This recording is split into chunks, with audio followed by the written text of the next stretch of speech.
السلام علیکم. وعلیکم میں السلام. نے آپ کو ایک ویڈیو فارورڈ کی ہے درس حدیث کی. میں یہ جاننا چاہ رہا ہوں کہ اس کی سند کیا ہے, یہ صحیح احادیث ہے نہیں ہے, آپ بہتر بتا سکتے ہیں.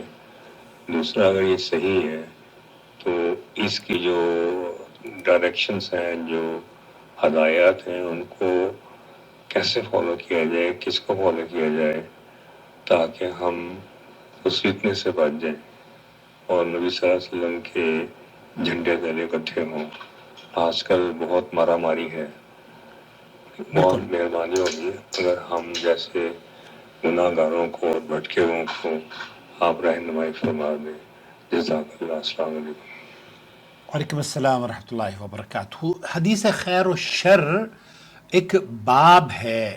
امام بخاری اور امام مسلم نے حدیث خیر و شر کے عنوان پر حضرت حذیفہ ابن یمان سے کئی روایات نقل کی ہیں, اور میں نے غالباً 2017 میں ایک مضمون لکھا تھا حدیث و خیر و شر کے نام سے. اس آڈیو کو جب کہ میں واٹس ایپ پر اپنی آڈیوز شیئر کیا کرتا تھا, وہ آپ کی خدمت میں پیش کرنا چاہتا ہوں. اس میں تفصیل سے ان سوالوں کے اور ان شکوک اور شبہات کے ازالے ہو جائیں گے جو میرے, آپ کے اور بہت سارے ویورز کے دل و دماغ میں آتے ہیں.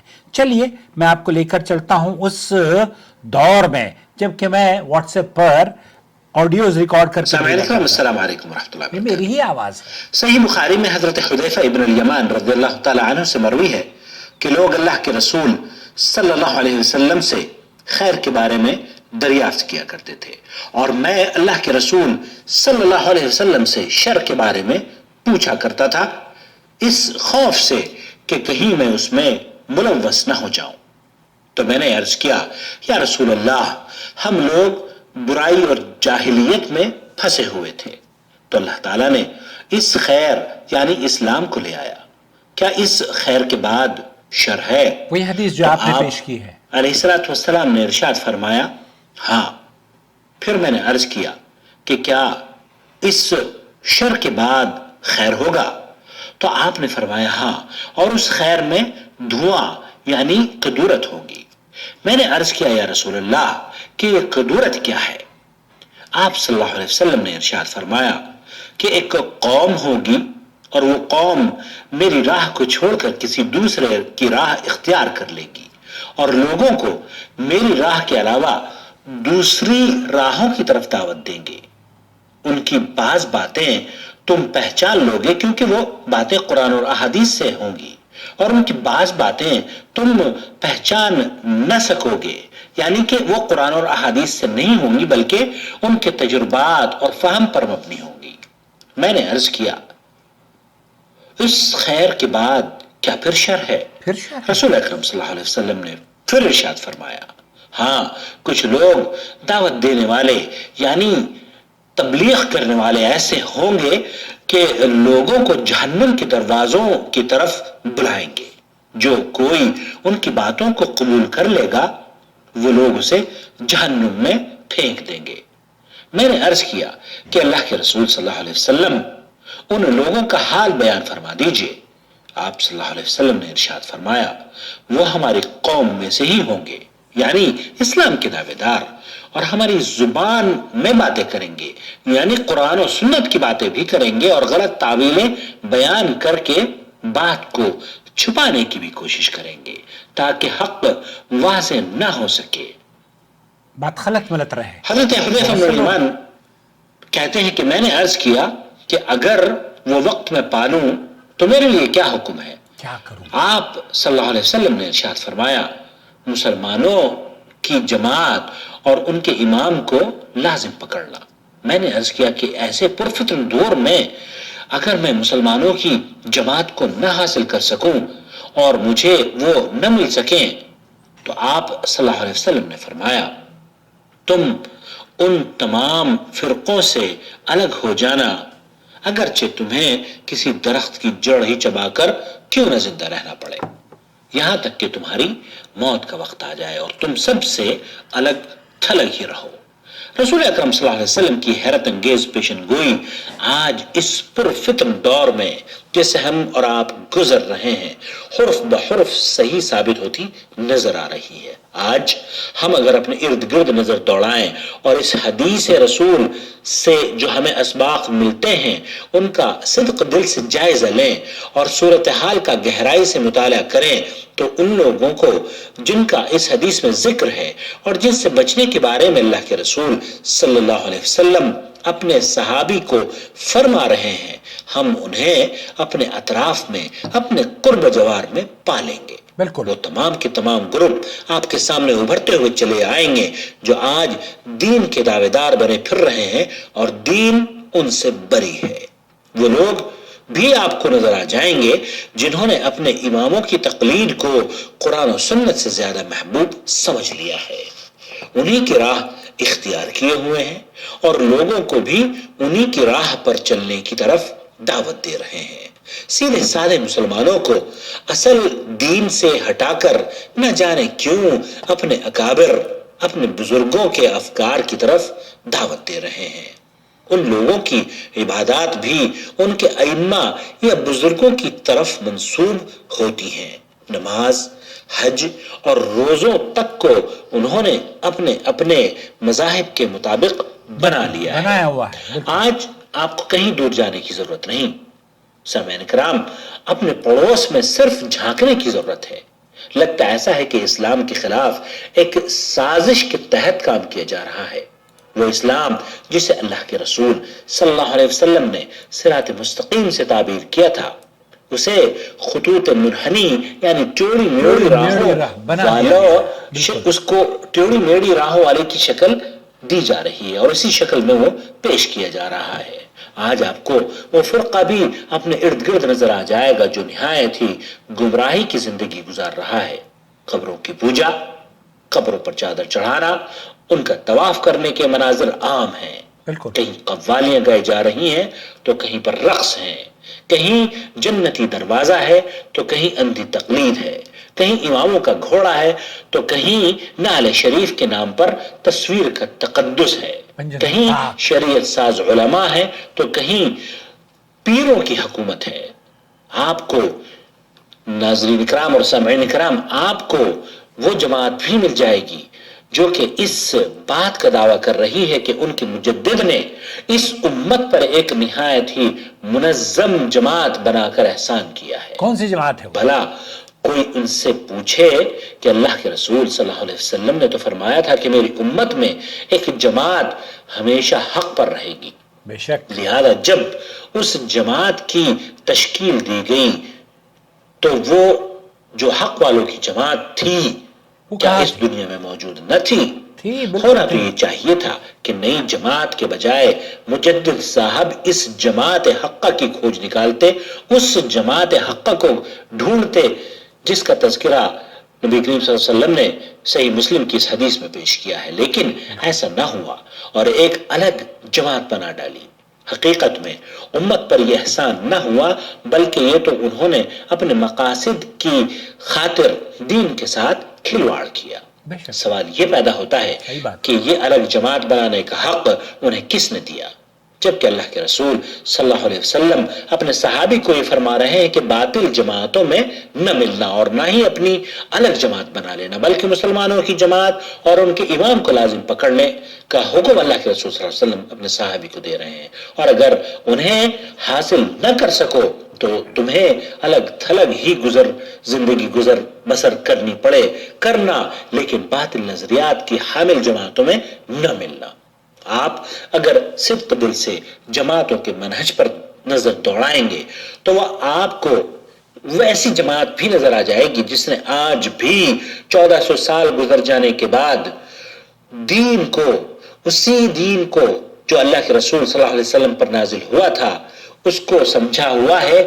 آج جس کی تکمیل آج سے 1429 برس پہلے ہو چکی تھی، اسی دین پر وہ گامزن بھی ہے۔ وہ لوگ بھی آپ کو نظر آ جائیں گے جو قرآن و سنت ہی کو صرف دین جانتے ہیں اور اس دین کی نشر و اشاعت میں مصروف ہیں جو صحابہ رضوان اللہ علیہ مجمعین کا دین تھا۔ اس میں کوئی شک نہیں کہ وہ تعداد میں کم ہوں گے، لیکن اللہ کے شکر گزار بندے کم ہی ہوا کرتے ہیں. وقلیل من عبادی الشکور. بے شک وقلیل من یہ جماعت حقہ امت کو اپنے اکابر کی طرف دعوت نہیں دیتی. ان کی عبادات بھی اتنی ہی اور ویسی ہی ہوں گی جیسا کہ اللہ کے رسول صلی اللہ علیہ وسلم کی ہوا کرتی تھی. انہوں نے اپنے دین کو شہروں کی طرف منسوب نہیں کیا ہوا ہوگا. انہوں نے اپنے آپ کو خاص رنگ کے کپڑوں سے زیب تن نہیں کیا ہوگا. وہ قرآن و سنت کو دین سمجھنے والی جماعت آپ کے قریب، آپ اگر آنکھ کھول کر نظر دوڑائیں گے تو آپ کو نظر آ جائے گی. صحیح بات. آج اسے پہچاننے کی ضرورت ہے. اور اللہ تعالیٰ کے حکم کے مطابق اللہ تعالیٰ فرماتا ہے کہ سچوں کے ساتھ رہو، تو اللہ تعالیٰ کے حکم کے مطابق سچوں کے ساتھ رہنا اور ان سے محبت اور اخوت قائم کرنے کی بھی ضرورت ہے. مسلمانوں کو قرآن و سنت کی نشر و اشاعت میں ایک دوسرے کے ساتھ تعاون کرنا چاہیے. ان کی تعلیمات کو مضبوطی سے پکڑ کر حق پر جم جانا چاہیے، کیونکہ یہی وہ دین ہے جو اس دنیا میں بسنے والوں کے لیے اللہ رب العالمین نے نازل فرمایا. اور ساتھ ہی ان جماعتوں اور ان اشخاص سے بھی خبردار رہنا چاہیے جو اسلام کا لبادہ اوڑھ کر مسلمانوں کو فرقوں میں، ٹکڑوں میں تقسیم کر رہے ہیں، کیونکہ اللہ کا دین، اس کی تعلیمات سب کے لیے ایک ہیں. بلال حبشی رضی اللہ تعالیٰ عنہ کے لیے بھی وہی تھی جو کہ ابو بکر، عمر اور عثمان اور دیگر صحابہ کے لیے تھی رضوان اللہ علیہم اجمعین. ہمیں اس فکر سے بچنا چاہیے کہ مکہ والوں کا دین الگ ہے اور ہم ایک خاص مکتب فکر کے حامل ہیں. ہمارا مذہب الگ ہے، ہم فلاں شہر کے رہنے والے ہیں، ہمارا تعلق فلاں بابا سے ہے، ہم مکہ والوں کی بات نہیں مانیں گے. ہمیں ہر اس مذہب سے بچنا چاہیے جو کہ ابو بکر اور دوسرے صحابہ کے دور میں موجود نہ تھا، اور آج امت اسے دین سمجھ کر عمل کر رہی ہے.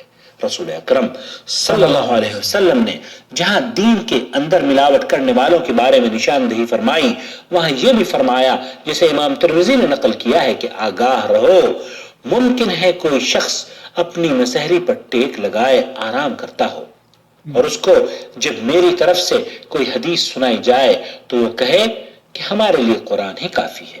قرآن مجید میں جو ہم نے حلال پایا ہے اسی کو حلال مانتے ہیں، اور حرام پایا ہے اسی کو ہم حرام بھی تسلیم کرتے ہیں. لیکن یاد رکھو کہ جیسا کہ اللہ تعالیٰ نے مختلف اشیاء کو حرام قرار دیا ہے، اسی طرح اس کے رسول صلی اللہ علیہ وسلم نے بھی بعض چیزوں کو حرام قرار دیا ہے. یہ حدیث بہت واضح احکام لے کر آپ کے سامنے بہت سارے مسائل کو حل کر رہی ہے. دین اسلام سراپا خیر اور رحمت کا باعث ہے. دین اسلام سلامتی کا مذہب ہے، اسلام سلامتی کا دین ہے.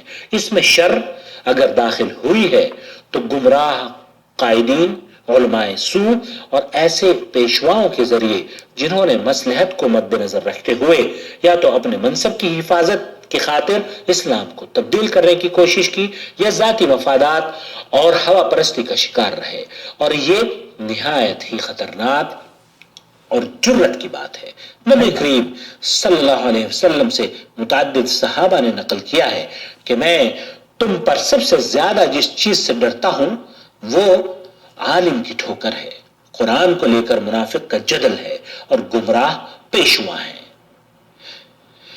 یہ احادیث مبارکہ نہایت ہی اہم پیغام لیے ہوئے ہیں. سامعین کرام، کئی اسباق ان میں پوشیدہ ہیں. ہماری دعا ہے کہ اللہ رب العالمین ہمیں قرآن و سنت کی صحیح سمجھ عطا فرمائے اور ایسے علماء سو اور قائدین کی شر سے امت کو محفوظ فرما لے جو اپنے منصب کی خاطر اسلام کا استعمال کر رہے ہیں اور لوگوں کو گمراہی کی دعوت دے رہے ہیں. ہماری دعوت قرآن و سنت ہے. آپ اگر ہماری اس دعوت سے متفق ہیں تو براہ کرم اپنے مشوروں سے ہمیں نوازیں، اور اگر آپ ہمارے گروپ میں شامل ہو کر قرآن و سنت کی بالادستی میں تعاون فرمانا چاہتے ہیں تو ہم سے جڑ جائیے. ہمارے پیغامات کو دوسروں تک پہنچانا یقینی بات ہے یہ قرآن و سنت کی بالادستی کے لیے بہت بڑا کام ہوگا. اللہ رب العالمین آپ کو جزائے خیر عطا فرمائے. آمین. واٹس ایپ پر ہم سے جڑنے کے لیے ہمارا فون نمبر نوٹ فرما لیں، 00966 504 686317. والسلام علیکم ورحمۃ اللہ وبرکاتہ۔ اپنے بھائی محمد عاقل کو اجازت دیجیے اس امید سے کہ آپ حدیث خیر و شر پر اس کو صحیح طور پر سنیں گے اور ہر اس شر سے بچنے کی کوشش کریں گے جو قرآن و سنت سے دور کرنے کو جدوجہد، یا وہ ایسی جماعتیں جو کہ قرآن و سنت سے دور کر رہی ہیں، ایسا منہج جو قرآن و سنت سے لوگوں کو دور کر رہا ہے، اس سے ہم اور آپ بچ جائیں۔ آمین یا رب العالمین۔ بہت شکریہ عاقل صاحب، اللہ آپ کو جزائے خیر دے، اللہ تعالیٰ ہماری ان کاوشوں کو شرف قبولیت بخشے۔ تو یہ جو ویڈیو آپ نے بھیجی ہے نا، جس میں حضرت حذیفہ ابن یمان رضی اللہ تعالیٰ عنہ یہ فرماتے ہیں کہ لوگ رسول اکرم صلی اللہ علیہ وسلم سے خیر کے بارے میں سوال کیا کرتے تھے اور میں آپ سے شر کے بارے میں پوچھا کرتا تھا، اس ڈر سے کہ کہیں مجھے یہ میں اپنی گرفت میں نہ لے لیں۔ میں نے کہا اے اللہ کے رسول، ہم جاہلیت اور شر میں تھے، پھر اللہ تعالیٰ نے اس خیر کو لے آئے جس میں ہم داخل ہوئے اور اللہ تعالیٰ آپ کو لایا، کیا اس خیر کے بعد کوئی شر ہے؟ آپ علیہ الصلوۃ والسلام نے فرمایا اے حذیفہ اللہ کی کتاب سیکھو۔ تو بہرحال یہ جو احادیث آپ کی خدمت میں پیش کی جاتی ہیں، دراصل بہت سارے جو پیغامات ہیں سوشل میڈیا پر ان سے تو بچ کر رہنا چاہیے، لیکن یہ پیغامات ایسے ہیں جو کہ آپ چاہیں تو دوسروں کے ساتھ ضرور شیئر کریں اور اس صدقہ جاریہ کا حصہ بنے رہیں۔ بہت شکریہ۔ السلام علیکم، بہت شکریہ، بہت نوازش۔ آپ نے 16 سال پرانا جو آپ کا ریکارڈنگ تھی وہ مجھے میرے ساتھ شیئر کی، وہ آج بھی ویلڈ ہے اور انشاءاللہ آئندہ آنے والے صدیوں تک ویلڈ رہے گی۔ بہت خوب کہا آپ نے تو اس کا ایک جگہ سے اس کا کہتے ہیں کہ آپریشن کیا اور ہر ایک پرت کو اٹھا کے نکال دیا باہر۔ میں آپ کا بہت مشکور ہوں کہ آپ نے ناچیز کو یہ اہمیت دی کہ اس کو ڈھونڈ کے آپ میرے لیے لائے، اور پھر میں نے اس کو بڑے غور سے سنا تو میری بڑی تسلی و تشفی ہوئی۔ میرے پاس کوئی الفاظ نہیں ہے کہ آپ کا شکریہ ادا کر سکوں۔ ایک چیز میں یہ جاننا چاہ رہا ہوں کہ جو اس طرح کے احادیث کے بارے میں آپ کی کچھ آڈیوز اور ویڈیوز ہوں تو اگر یوٹیوب پہ ہیں تو مجھے کسی ایک کے بارے میں بتا دیں تاکہ میں وہاں سے ڈھونڈ کے تو ان کو سنوں۔ یہ بڑی زبردست ہی حدیث ہے اور اس نے بہت ساری پرتیں جو ہیں وہ ہماری اور آج کے ماحول کی کھول کے رکھ دی ہیں۔ ہاں، مجھے اتنا دکھ ہوتا ہے ان چیزوں کو دیکھ کے کہ ہم ہر ایک نے اپنی قبر میں جانا ہے۔ اس دنیا میں کیا گزارا اس کی کارکردگی جو ہے وہ ہمیں وہاں جا کے جواب دینی ہے۔